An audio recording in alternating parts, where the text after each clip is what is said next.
lift his tail and spray this awful chemical that smells terrible. And if you get it on your skin or your clothing, it will smell forever. It will smell for months and maybe years. And what typically happens in in the areas where we live in the suburbs is that a dog will get a hold of a skunk because a person sees a skunk and knows to go the other way. A dog sees a skunk. A dog sees a skunk and wants to go catch it. So the dog will run after the skunk, and I have dogs. I have 2 dogs, and they're always getting skunked. Probably once a year, one of our dogs gets sprayed by a skunk, and it's really awful because you can't bring the dog inside because the whole inside of the house will smell, and you have to wash it with special mixtures of soap and baking soda and peroxide to get the smell out. Well, this spring I was walking my dogs. I had them both on a leash, 2 dogs on a leash, and I'm almost home.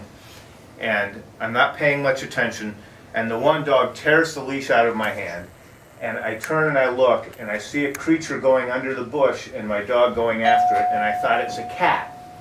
And the cat is the neighbor's cat, and my dog is going to catch the cat and kill it. And I thought, well, I can't let my dog kill the neighbor's cat. So I dove after his leash, trying to catch him, and I landed on the ground, and when I looked up, maybe from me to you was a skunk.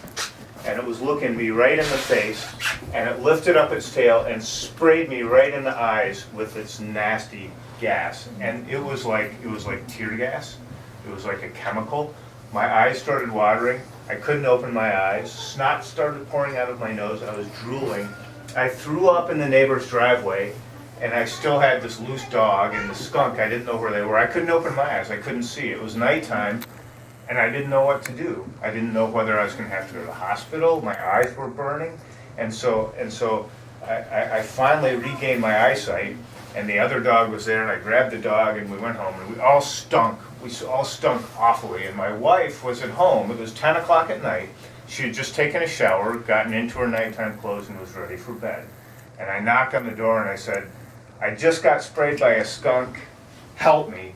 And our whole night was ruined, and she had to go to the store and buy this shampoo that we shampoo the dogs in, and I had to go sleep downstairs, and I stood in the shower. I took off all my clothes. It was 30 degrees. I took off all my clothes in the driveway except my underwear because they all stunk and they had skunk juice on them, and the dogs smelled awful, and it was just the most horrible incident. But I'll tell you what, when I finally got the dog and I realized that I was going to be able to see again, and I got home and I closed the gate, the first thing I started thinking was, this is going to be a hilarious story. This is going to be really funny when I tell this story about being skunked. So that's the skunk that got me, and that's one example of being able to make fun of yourself. And I have a story that I think they'll pass out afterwards. That I got interviewed by the newspaper about the guy who got sprayed in the face with a skunk. Because you always hear about dogs being sprayed by a skunk, but never a person.